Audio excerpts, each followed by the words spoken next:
Hey, John, your turn. Fans Forum. Where do we start? Okay, here's a good one here. This is from Mike O'Connor. He says, could the University of Georgia football team beat the best XFL team?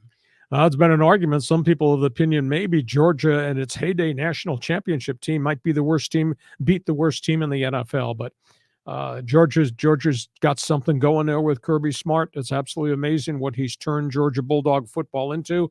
The ability to recruit, the ability to get transfers in, the obviously their NIL ability to finance player acquisitions. They've kind of supplanted Alabama. Alabama's not what Alabama was. Not to say Alabama won't be good again, but Georgia right now is really the focal point and the one that carries the flag in college football.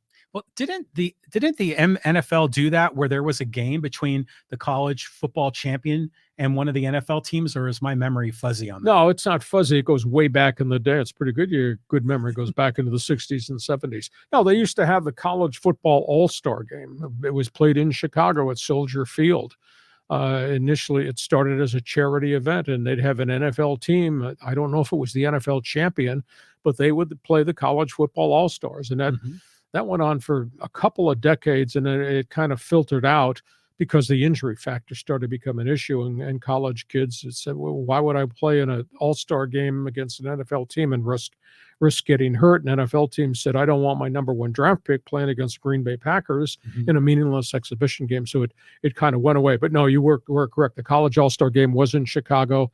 And I think if memory serves me, it might have started in the 1950s and probably went till the mid 1970s. Were the college teams competitive? I mean, did they? Well, it was a college all-star team. But still, I mean, were they able to be competitive? Yeah, they were, but it was a different time. Okay, a different time. All right, let's move on. Hey, we got some great YouTube comments here that have come in throughout the week. We're posting these videos all throughout the week, and we get a lot of great feedback from the fans.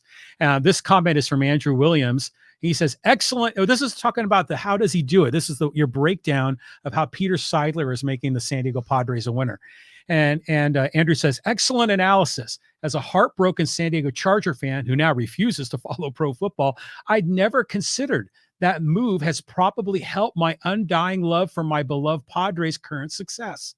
Tony never got his ring, but Manny and the boys just might bring one home, and I'm grateful for an owner that actually wants to win. Unlike the brokest billionaires, you'll hear of the like of the Spanos family. Again, great analysis. Well, there's a lot of hidden agendas as to how Peter Seidler is executing the finances of what he's doing. And the national media is paying no attention, has no knowledge as to what this market has become. And all we get is this critique and criticism of this is not sustainable.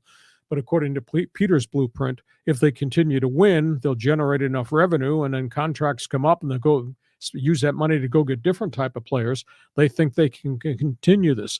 Only concern I have, and they don't want me to say it, but the prices of Padre tickets have rocketed. I mean, they raised their prices 20% one year, 18% this past season. That's a 38% pay hike right now. And I'll guarantee you there'll probably be another pay hike going towards 2024. But it's his money. He's put it at the front. Creatively, he's done a really good job, a better job than any other small market owner. But this, as I said, this is a very unique market because there is no competition in this market for the corporate advertising dollar. And that's a piece of this equation. It's different here than it might be in small market Pittsburgh, small market Baltimore, small market Kansas City, etc. Thanks for following and thanks for the input. Okay, let's move on. Got another comment here. This is from Andrew Beast talking about the Dodgers roster turnover. He says, Dodger fan, but this is basically a reload while still having the number one farm system in baseball.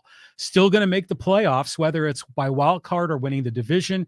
And it's a new group of scrappy players who knows? I see them as the number one team to land Ohtani, then going back all in again. They do this every few years.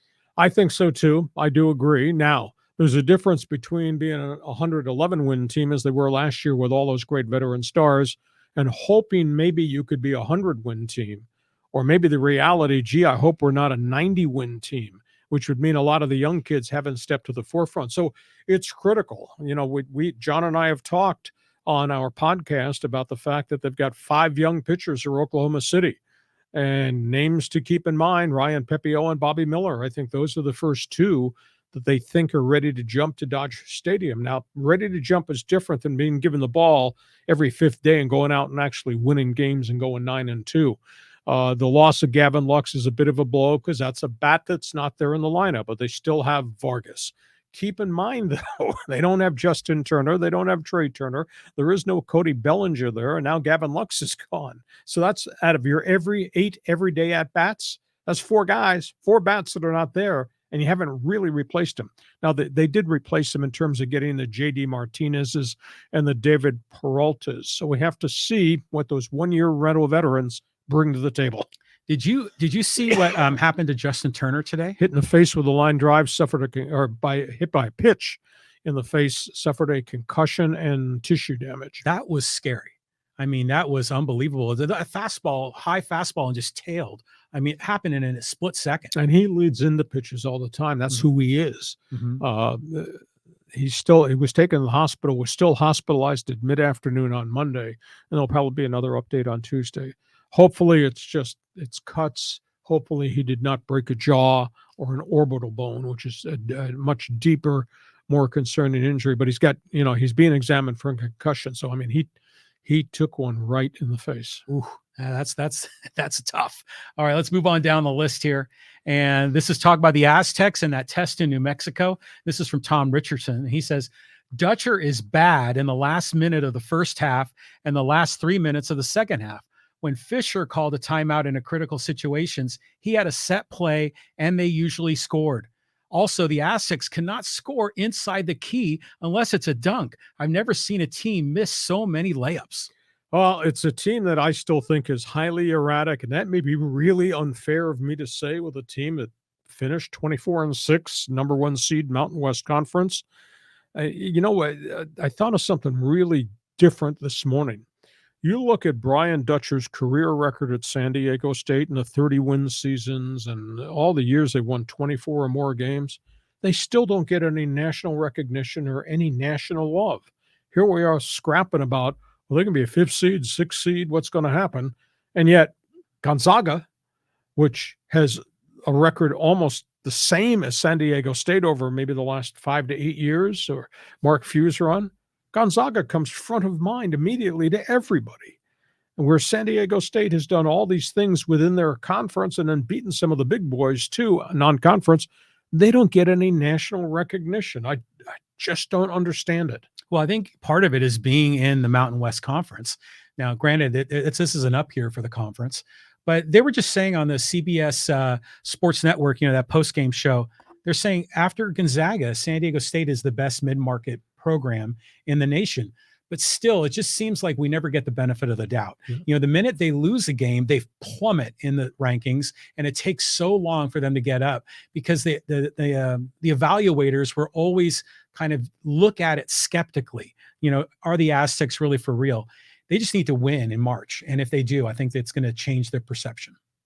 And helping West Coast reality, UCLA ranked number 2 in the nation in the polls that just came out, going towards the Pac-12 tournament. So college basketball will be fun. We'll be talking March Madness on our podcast coming up at the end of the week. Okay, let's move along here. Got another comment here. This is about Manny Machado, and back when he was playing in Baltimore. This is from Principal McVicker.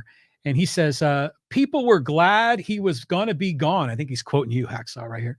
He says, that couldn't be further from the truth. Manny was and still is a fan favorite in Baltimore. Manny was our guy, and nobody in Baltimore wanted to see him leave. When you have a pathetic ownership group refusing to spend money and completely disregarding the fan base, that's where the problem comes in. Item 1, Manny played when Manny wanted to play in Baltimore. That offended some people. Did he do well statistically? Surely did, because he's got great God-given talent, and the game is so easy for him. Item 2, the Angelos family are terrible.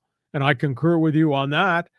Their refusal to spend money to keep their star players or in free agency or develop them has been shameful. Now, Mike Elias, the general manager, has been there maybe 4 years, came from the Houston Astros, has finally set a foundation of a lot of good young players, but they're young. And they're in a division. It's got Tampa, which historically has done well. It's got the Red Sox. And by the way, it's got the hated Yankees. Very tough division to be in. if and this all spins back to what John and I have talked about for a long period of time, Prince. The reality is Major League Baseball allows these small market owners to take revenue sharing money, put it in their pocket, and not reinvest it in the product. It's not fair to the hometown fans that have supported the great legacy of Oriole baseball, going back to Earl Weaver and Brooks Robinson and Boog Powell and Jim Palmer and Frank Robinson. But these owners, I think, have not destroyed the market, but they've just damaged the market, the baseball market, because there should be good heritage there in Oriole baseball. But that's in the past. Manny Machado is now a different player. I've never heard him say, I regret saying I'm not Johnny Hustle. I never heard him say, I regret the way it ended in Baltimore and I forced that trade and all that. But he's a different guy right now. And now he's one of the wealthiest guys in the league, and he's a cornerstone guy to carry the flag for the Padres. And hopefully he'll hit 300 with 35 home runs in a Gold Glove season, and everybody around him will do well too. Yeah, I mean, I also think about that legacy of the Orioles, and Mark Belanger, Doug DeCinces played there. I mean, there's just been so many great names that have gone through that program for that team. And then when Lucchino was out there and they built Camden Yards, I just thought, man, Baltimore is really stepping up, and they were playing the game effectively in this, to generate revenue. But where did it all go? I mean, why weren't they able to parlay all of that excitement around their stadium into maybe a more highly paid roster? Rich owners just refused to write the check, did not want to catch up to sign free agents, keep their own guys in-house, screwed up in terms of the farm system, and they went back into the tank again. But Mike Elias, I think, has done a good job, but he's got a very young team. And like I said, a very, very tough division. Hey, listen, we hope you enjoyed our bonus coverage in our podcast. Please, when you watch it, give us a thumbs up.